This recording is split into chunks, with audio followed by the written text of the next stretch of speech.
Bonjour à tous. Je voudrais d'abord profiter de l'occasion pour remercier le professeur Pierre-Étienne Ville de m'avoir proposé de travailler sur les archives de l'IEC.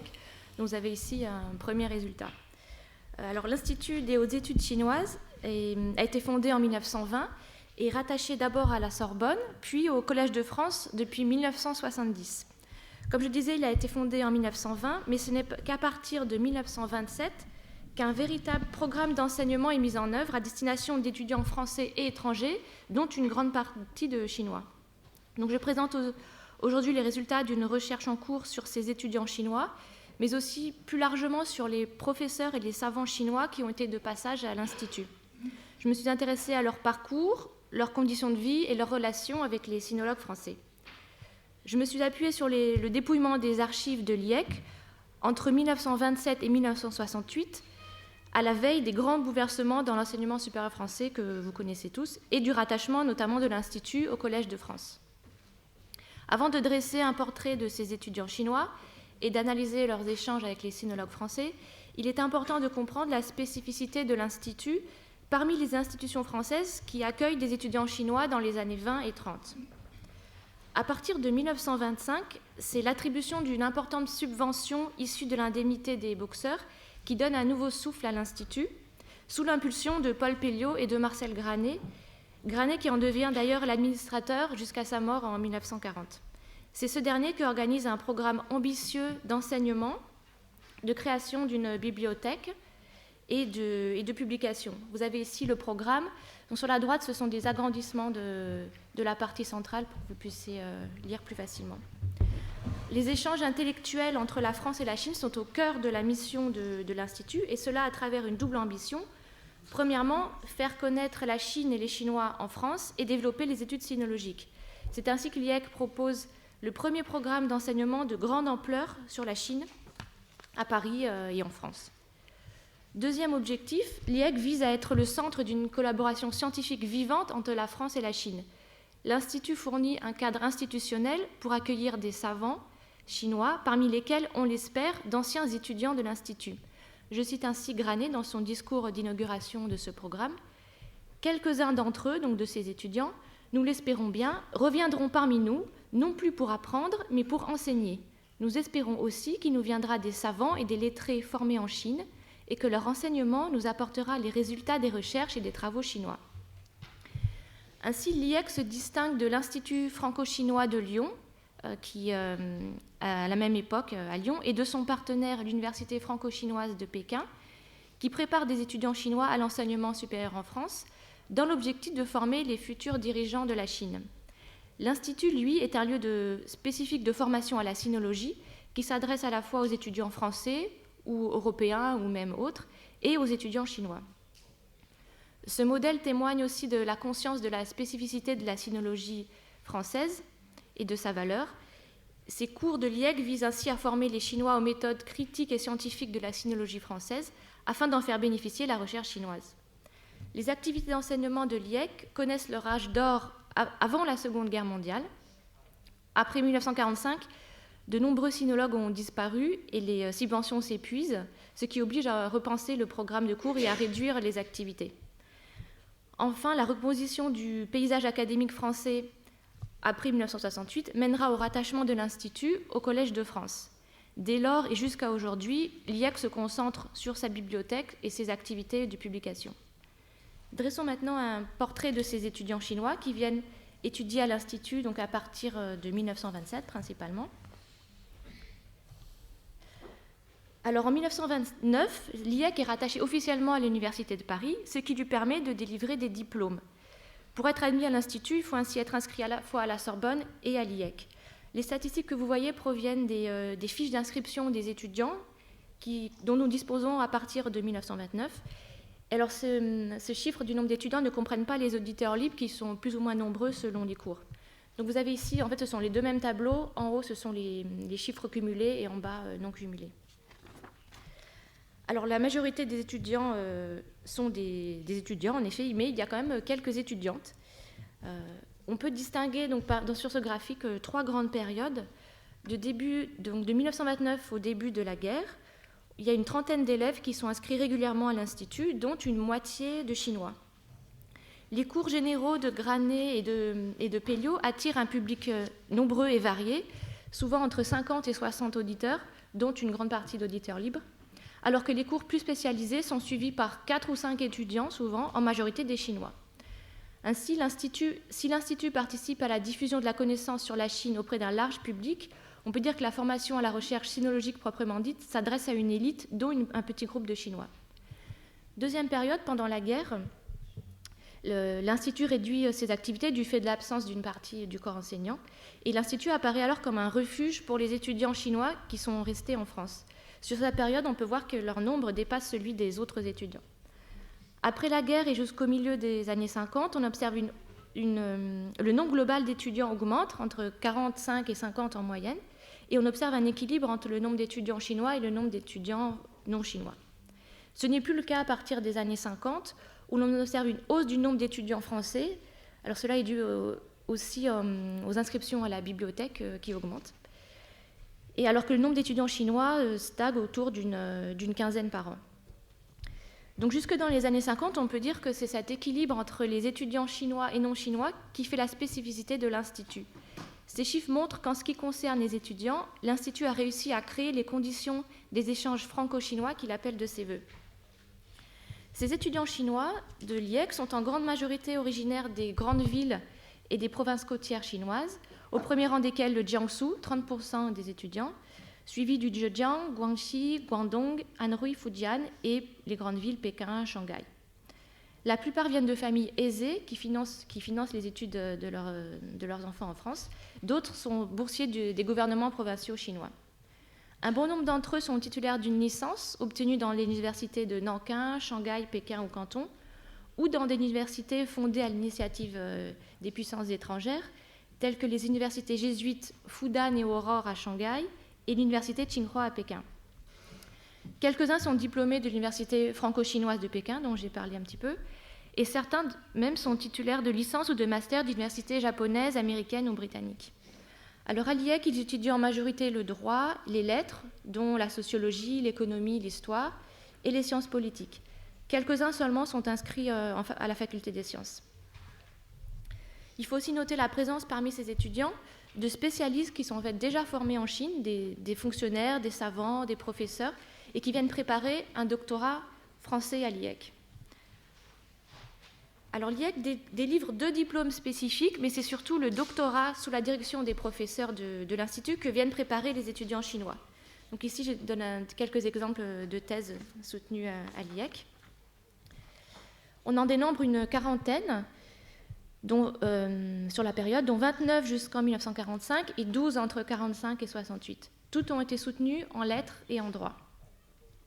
Donc certains étudiants s'inscrivent à l'Institut 3 ou 4 ans, et une fois le doctorat obtenu, rentrent en Chine, où leur sont ouverts les postes de l'enseignement supérieur. Un certain nombre d'entre eux resteront plus de 10 ans en France, notamment à cause de la Seconde Guerre mondiale. D'autres s'installent définitivement en France. En 1931, on note même un mariage entre 2 étudiants de l'IEC, donc une Française et un Chinois, qui étaient tous 2 étudiants à l'Institut. La majorité de ces étudiants, comme je l'ai dit, sont financés par leur famille ou par des bourses des gouvernements provinciaux chinois. Et s'ils peuvent ainsi vivre et étudier dans de bonnes conditions dès leur arrivée en France, leur situation se dégrade rapidement dès que les flux d'argent en provenance de la Chine se tarissent. L'Institut accorde des bourses et propose des emplois à la bibliothèque où les étudiants chinois participent activement au catalogue des ouvrages chinois. On peut dire que les informations circulent très vite entre eux sur les postes qui vont être libérés par des compatriotes qui rentrent au pays ou sur les subventions allouées par différentes organisations à cette époque. Ainsi, ils adressent de nombreuses demandes à Édouard Mestre, qui assure les fonctions de secrétaire de l'Institut de 1927 jusqu'à sa mort en 1950. En plus de son enseignement sur l'histoire économique de la Chine moderne et contemporaine, Édouard Mestre est chargé de l'accueil et de l'orientation des étudiants chinois et de la gestion des demandes de bourse. Il a reçu de nombreux témoignages de gratitude qui montrent le dévouement qu'il a apporté à cette mission pendant plus de 20 ans. Alors les innombrables demandes de secours adressées à l'Institut par les étudiants de l'IEC, mais aussi par d'autres étudiants chinois de Paris, donc ces nombreuses demandes révèlent leurs difficultés financières. Dès 1929, ils sont victimes des aléas du change entre la monnaie française et la monnaie chinoise. Ainsi, mademoiselle Lou Hu, étudiante à l'IEC, écrit en 1931 « Comme vous le savez, depuis plus d'1 an, le change entre le franc et notre monnaie devient très mauvais pour nous. Ma famille ne peut me donner par an que 1000 piastres chinois qui valent maintenant 5000 francs seulement, au lieu de 12 000 auparavant. Il est difficile de vivre à Paris avec cette somme. » Dans les années 30, le Jiangsu et la région de Shanghai, dont sont originaires une grande partie des étudiants, ces régions sont durement touchées par les catastrophes naturelles et les événements politiques. En 1931, de graves inondations dans le Jiangsu ruinent un certain nombre de familles de ces étudiants. D'autres familles sont victimes de la guerre civile entre le Kuomintang et le Parti communiste chinois et la guerre de Shanghai en 1932. Quand la Seconde Guerre mondiale éclate en France, de nombreux étudiants se trouvent bloqués à Paris sans ressources, dans l'impossibilité de recevoir de l'argent de Chine. Et à cette époque, l'IEC emploie à la bibliothèque un groupe de 6 étudiants qui sont ainsi bloqués à Paris. On peut même noter qu'en 1941, l'un d'eux est victime de la tuberculose et l'IEC lui accorde un secours mensuel pour subvenir à ses besoins et financer ses séjours au sanatorium. Donc, outre ces secours et ces bourses attribuées par l'IEC, il faut également signaler les nombreuses demandes de subventions adressées par les étudiants pour la publication de leur thèse, qui est une étape qu'ils considèrent comme indispensable pour marquer l'aboutissement et la réussite de leurs études en France. Et ils arrivent tant bien que mal à réunir les quelques milliers de francs qui sont nécessaires. En effet, la plupart des 29 thèses qui ont été soutenues jusqu'en 1945 ont été publiées chez des éditeurs parisiens. Malgré quelques conflits, entre étudiants, les échanges de lettres témoignent de la solidarité qui les lie face aux difficultés qu'ils rencontrent. Chacun a ainsi conscience que l'attribution d'une bourse, par exemple, prive un autre étudiant d'un secours qui lui était peut-être indispensable. Ainsi, on a un exemple en 1932 d'un étudiant qui a sollicité une aide pour financer la publication de sa thèse, sa famille ayant été ruinée par les inondations de 1931 au Jiangsu. Mais un mois plus tard, il remercie Granet pour le secours qui lui a été attribué et signale qu'il vient de recevoir une somme suffisante de sa famille et que finalement la subvention ne lui est plus nécessaire. On note même, quelques années plus tard, la naissance d'un sentiment d'appartenance commune chez les anciens étudiants de l'IEC. On peut aussi ainsi noter le cas de Tian Zhehao, qui est docteur en droit de l'Université de Paris, qui a été étudiant à l'IEC entre 1949 et 1953, qui a été nommé l'année suivante à Madagascar et qui alors fait don à l'IEC de 50 000 francs pour aider les étudiants de l'Institut. D'ailleurs, il reviendra en France à partir de 1961 et fera une carrière scientifique en tant qu'attaché de recherche à l'EPHE, puis chargé de recherche au CNRS. Toujours sur les conditions de vie de ces étudiants, une des difficultés qu'ils rencontrent est due à l'absence de lieux d'accueil et de logement réservés en priorité aux étudiants chinois. En effet, il n'existe pas de maison de la Chine à la Cité Université de Paris, contrairement à d'autres pays, notamment la maison du Japon. Et ce manque est vivement ressenti. Un étudiant en architecture de l'Institut franco-chinois de Lyon propose ainsi en 1930 un projet d'édification d'une maison chinoise à la cité universitaire. Donc vous avez ici un dessin, mais celle-ci ne verra jamais le jour, faute de moyens. Et la plupart des étudiants trouvent ainsi à se loger dans des chambres du quartier latin. Et pendant l'entre-deux-guerres, on peut dire que celui-ci mérite bien son appellation de quartier étudiant. La plupart des étudiants, tant français que chinois, y résident. Ainsi, on voit des appartements qui se transmettent de camarades chinois en camarades chinois. La vitesse à laquelle circulent les informations entre ces étudiants suggère qu'ils se fréquentent beaucoup entre eux, dans divers lieux de sociabilité, au premier rang desquels figurent les locaux de l'IEC. Donc, l'IEC a été hébergé au tout début de sa création dans 2 pièces de l'école des langues orientales, où il s'est vite trouvé à l'étroit. Et il s'est installé en 1929 dans la galerie Richelieu de la Sorbonne, où il est resté jusqu'en 1970. Et donc, outre la bibliothèque, il y a une salle de travail qui est réservée aux étudiants régulièrement inscrits. Et on a l'exemple d'une annonce qui a été affichée dans cette salle en 1941 et qui montre que les discussions y sont parfois vives entre les étudiants. Cette annonce écrit ainsi « Rappel du règlement de l'Institut suite au chahut dans les locaux de l'Institut. L'administrateur rappelle aux étudiants qu'ils doivent s'abstenir de poursuivre à l'Institut tout débat ou discussion né à l'extérieur sur un sujet étranger à la sinologie. » Donc on imagine notamment les discussions politiques qui peuvent avoir lieu entre ces étudiants. Donc l'IEC organise également des manifestations culturelles On a l'exemple par exemple d'un concert de musique chinoise organisé en 1929 avec le concours de la Société chinoise de l'entraide intellectuelle, diverses activités culturelles. Alors pour avancer maintenant vers la collaboration avec les professeurs français, donc cette collaboration intellectuelle entre savants chinois et français que l'IEC appelle de ses voeux, on peut dire qu'elle connaît des débuts difficiles. Tout d'abord, c'est dû au fait que l'Institut ne sera jamais réellement un projet commun aux deux pays, comme ça devait être le cas, car la partie chinoise n'apportera jamais la contribution financière qui était promise. Bien que, et cela est d'ailleurs perceptible dans les demandes de bourse des étudiants chinois, ces étudiants considèrent que le fonds d'indemnité des boxeurs qui alimente le budget de l'Institut, ils considèrent cet argent comme de l'argent proprement chinois finalement, et donc ils ont une sorte de droit sur ces subventions. Quoi qu'il en soit, on peut penser qu'une participation financière active du gouvernement chinois aurait pu faciliter l'envoi de savants chinois. Deuxième difficulté que rencontre l'IEC, ce n'est pas d'attirer des étudiants chinois, il en vient un grand nombre à Paris à cette époque, mais d'attirer des personnes suffisamment éduquées et préparées à l'enseignement français. En effet, une des faiblesses du projet de l'IEC est qu'il ne s'appuie pas sur une institution de formation à la langue et à la culture française, à la différence de l'Institut de Lyon et de son partenaire à Pékin, l'Université franco-chinoise. Dès le lancement du programme, donc en 1927, l'Institut cherche à faire venir des professeurs chinois. Ainsi, en 1927, sont proposées des conférences de Mian Qiang, ou Chen Mian, qui est un ancien élève de l'IEC et qui, à cette époque, est répétiteur à l'École des langues orientales. Il propose donc des conférences sur le théâtre contemporain chinois, un sujet sur lequel il soutient d'ailleurs sa thèse à l'IEC en 1927. Et comme tous les intervenants chinois par la suite, Mian Qiang s'implique très sérieusement dans son travail. Il organise d'ailleurs ses 2 dernières conférences au musée Guimet, où elles sont suivies de la projection de quelques films de théâtre. Parmi les cours régulièrement qui figurent sur le programme, il y a un cours appelé Sciences chinoises que l'Institut souhaite voir animé par un professeur chinois sur la chimie, la géographie, la géologie ou encore l'astronomie chinoise. Cependant, le comité des études admet rapidement que les circonstances, je cite, les circonstances actuelles en Chine rendent difficile la venue en Europe d'un professeur chinois. Et de fait, ce cours, alors que les subventions que le budget est prévu, ce cours ne trouvera jamais de titulaire et des intervenants seront trouvés au cas par cas. Et la fiche de l'IEC mentionne, comme vous le voyez ici, le sujet de ce cours confié à un professeur chinois sera indiqué ultérieurement. Alors la question de la définition de ce qu'est la science chinoise, étonnamment, ne semble pas avoir suscité un débat au sein du comité des études, qui semble avoir une attente assez claire. Premièrement, accueillir des savants formés en Chine et qui ont pris part aux dernières avancées de la recherche chinoise.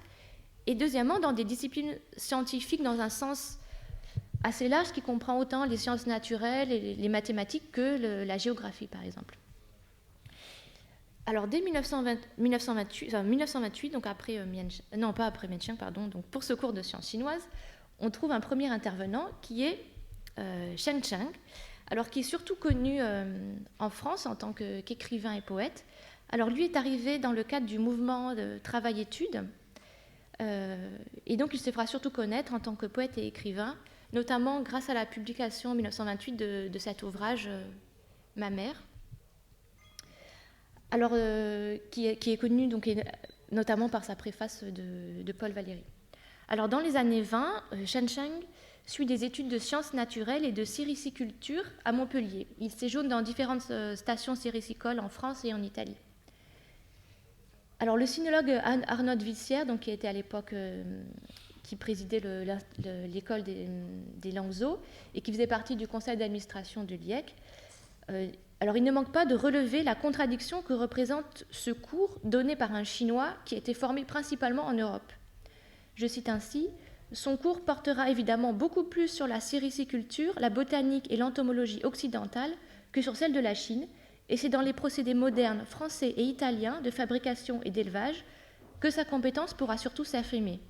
Il devra s'appliquer à y joindre de sérieux éléments de sciences chinoises, propres à intéresser avant tout notre institut. » Wissière note d'ailleurs qu'il a dû lui-même indiquer à Shen Cheng les ouvrages chinois à consulter en bibliothèque et que certaines publications pourtant incontournables lui étaient inconnues.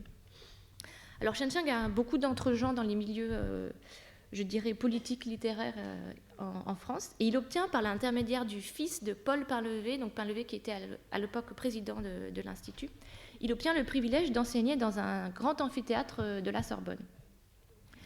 Alors il inaugure en 1928 ces études de sériciculture comparées par 2 leçons qui portent sur l'origine de la science chinoise, qui traitent, je cite, la science synthétique ou symbolique des anciens Chinois, Li Jing et les Bagua. Alors cette thèse d'une science chinoise fondée sur la philosophie et la numérologie du livre des mutations, développée par Sheng, n'a étonnamment laissé aucune trace de débat dans les archives de l'IEC.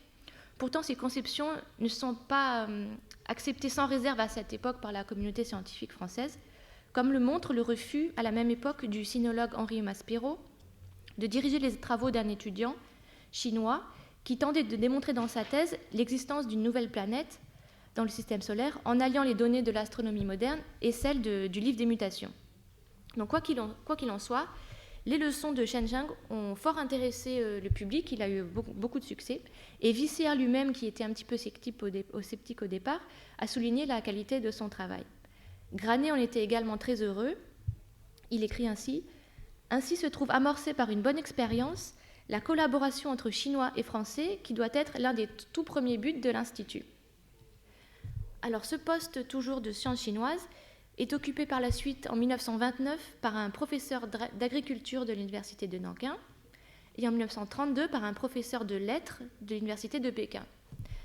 Alors en 1930 et 1931, il reste vacant, ce qui montre la difficulté pour l'Institut de trouver un savant qui soit à la fois chinois, scientifique et parlant le français. Pourtant, petit à petit, le projet de l'IEC d'accueillir d'anciens étudiants de l'Institut en tant que professeurs finit par porter ses fruits. Dès 1933, Granet cherche à faire revenir un ancien étudiant de l'IEC, Hu Kang, qui est devenu par la suite professeur à l'université Sun Yat-sen de Canton et qui a obtenu son doctorat à l'IEC en 1929. Et finalement, ces conférences et travaux pratiques de bibliographie chinoise, toujours, on pourra s'en étonner, sous l'intitulé Sciences chinoises, ces cours ont lieu de 1936 à 1938 ou 1939.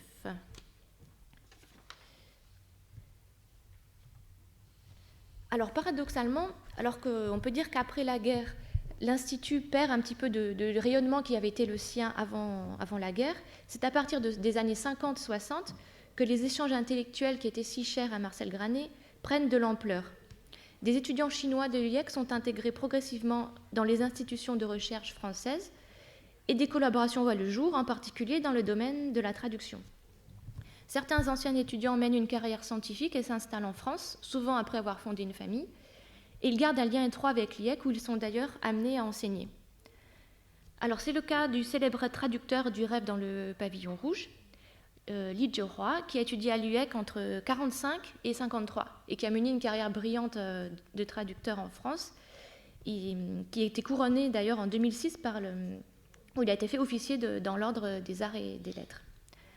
Alors parmi les autres collaborations importantes, il faut signaler les traductions entreprises par d'anciens étudiants de l'Institut dans la collection Connaissances de l'Orient des éditions Gallimard, qui est dirigée par Etiamble qui a lui-même étudié à l'Institut de 1929 à 1932. Donc ici, il s'agit de traductions donc tous ces traducteurs ont été étudiants à l'IEC. Donc outre des traductions du Li Jiehua, on peut noter la traduction en 1967 du Dao de Jing et en 1969 du Zhuangzi de Liu Jiahuai, qui a étudié à l'IEC entre 1948 et jusque dans les années 60. Il a également donné un cours en 1958 intitulé « Les idées fondamentales du taoïsme primitif ». Alors je conclurai sur 2 points concernant ces échanges intellectuels entre étudiants et savants chinois et les sinologues français au sein de l'IEC. Premièrement, 2 grands domaines ont été le cadre de collaboration fructueuse, les traductions dont je viens de parler, et la bibliothèque de l'IEC, pièce centrale de l'institution. Ainsi, plusieurs générations d'étudiants chinois ont fourni un travail de longue haleine de catalogage et d'indexation des ouvrages de la bibliothèque. En même temps, ce travail a été pour eux une opportunité de financement et d'intégration dans le monde académique français, voire même pour certains d'entre eux une rampe de lancement pour une future carrière académique. Deuxième point, les archives de l'IEC sur la période allant donc de l'entre-deux-guerres à 1968 mettent à jour une évolution des rapports entre étudiants ou savants chinois et sinologues français. Après 1945, on peut dire que la grande époque de l'impérialisme occidental, dont l'IEC est indirectement un héritier du fait de son financement notamment, on peut dire que cette époque se referme définitivement. Et l'arrogance réciproque et les susceptibilités pointilleuses qui sont parfois ou souvent perceptibles d'ailleurs dans les échanges de courriers entre les professeurs français et leurs homologues ou les hommes politiques chinois, ces susceptibilités pointilleuses semblent faire place après 1945 à des rapports plus apaisés. En effet, contrairement aux sinologues français qui étaient en poste avant 1945, les chercheurs des générations suivantes, qui tous d'ailleurs un jour ou l'autre sont passés par l'IEC, ont côtoyé pendant leurs études des étudiants chinois dont certains deviendront des collègues. Et c'est dans les échanges quotidiens favorisés par des études communes que naissent le respect et l'estime réciproque nécessaires à des échanges intellectuels fructueux. Et on peut dire que cela n'aura pas été la moindre réussite de l'IEC que d'avoir été le théâtre de ces rencontres et amitiés franco-chinoises. Je vous remercie.